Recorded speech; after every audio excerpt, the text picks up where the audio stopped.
supaya kita menjadi segambar dengan Dia, supaya kita hidup berkuasa, tidak lagi membutuh dosa, tetapi kita yang memerintah. Haleluya. Haleluya. Dalam nama Yesus, semua setan harus tunduk dalam nama Yesus. Amin. Amin, saudaraku. Amin. Dan Tuhan berkata beranak pinak penuhi bumi.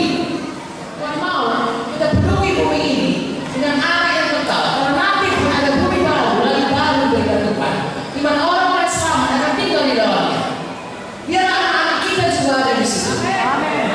Tetapi Tuhan tidak mau hanya kita beranak anak baru saja, karena kita punya kemampuan untuk punya anak-anak rohani, yaitu orang-orang kita injili dan kita muliakan. Itu sebabnya Tuhan berkata, injili sampai ke ujung bumi. Punyailah anak memenuhi bumi ini. Dan sudah itu ajaran mereka. Jadi saudaraku, sesudah kita selamat, Tuhan mau supaya kita mengerjakan hal ini, supaya kita dipulihkan dalam hal itu, kembali menjadi seperti Yesus. Kita berkuasa dan kita saudaraku mempunyai anak-anak memenuhi bumi ini. Karena itu akan menceritakan kepada seluruh bumi ini bahwa ada Tuhan yang hidup yang bekerja dengan atau tinggal di dalam kita. Bumi ini tidak tahu saudaraku mengenai Tuhan. Ya, oke lah, yang saya lihat dari matahari, dari ini, buku Roma berkata semua manusia seharusnya mencari Tuhan.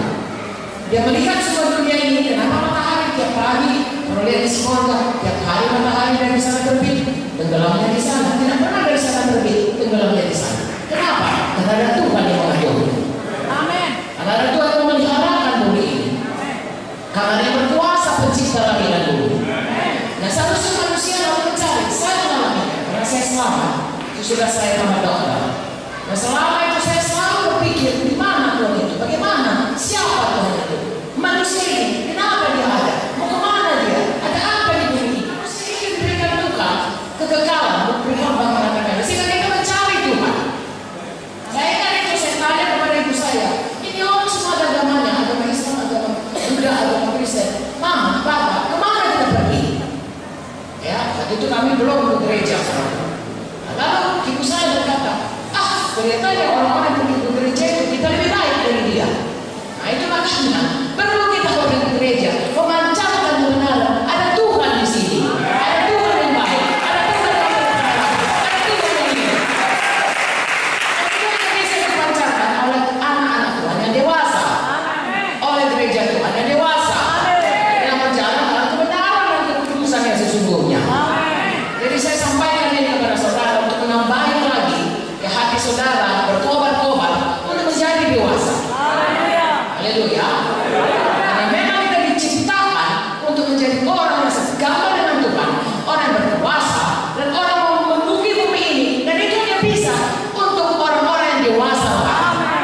Bagaimana mungkin punya anak rohani kalau tidak dewasa rohani? Hanya orang dewasa rohani kan bisa punya anak. Haleluya.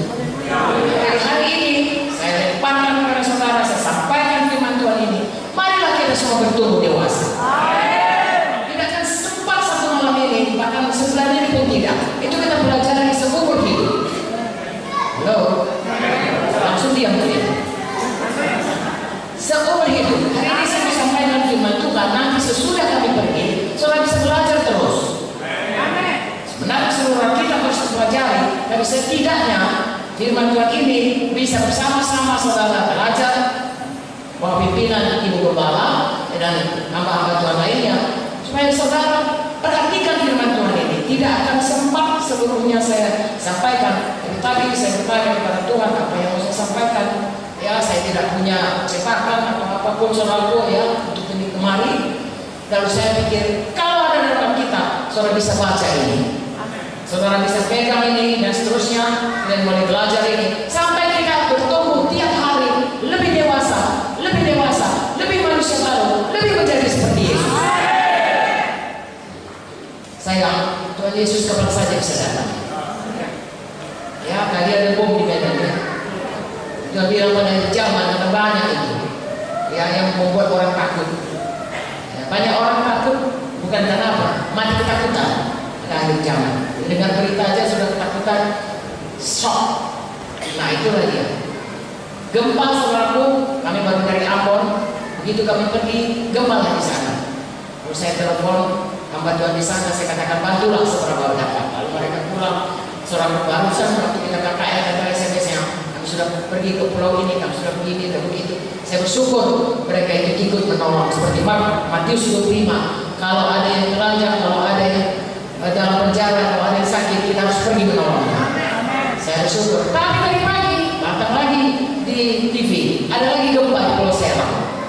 Gereja kita di Pulau Ambon, dekatnya itu ada Pulau Seram, ada lagi Pulau Bulu, banyak lagi pulau lain, penuh pulau-pulau. Saudara kalau digerakkan Tuhan, pergilah ke sana jadi hamba Tuhan. Banyak sekali jiwa-jiwa, banyak sekali pulau-pulau. Ya, tadi orang mana hamba Tuhan ini berperahu-perahu saudaraku ke pulau mana saja. Ya, itu pun sudah ada yang goncang-goncang saudaraku. Kalau di sana saudaraku, saudara pulau. Kasihan saudaraku, beritakanlah Injil kepada mereka. Nah, itu lagi yang saudaraku, pada akhir zaman saudaraku akan ada berita-berita seperti ini. Tuhan Yesus datang kapan saja. Ya. Dan kalau Tuhan Yesus masih lambat datang, saya dan saudara pasti mati. Tidak ada kita yang tidak mati. Seluruh manusia ini, itulah satu kepastian yang tidak bisa. Syukurlah Tuhan tidak menentukan kapan kita mati. Seperti orang yang dihukum mati itu. Ya, kalau misalnya dikatakannya tanggal 30 Januari 2020 kok mati, mungkin ada orang-orang nakal, dia main-main dulu, nanti tanggal 30 baru dia sungguh-sungguh.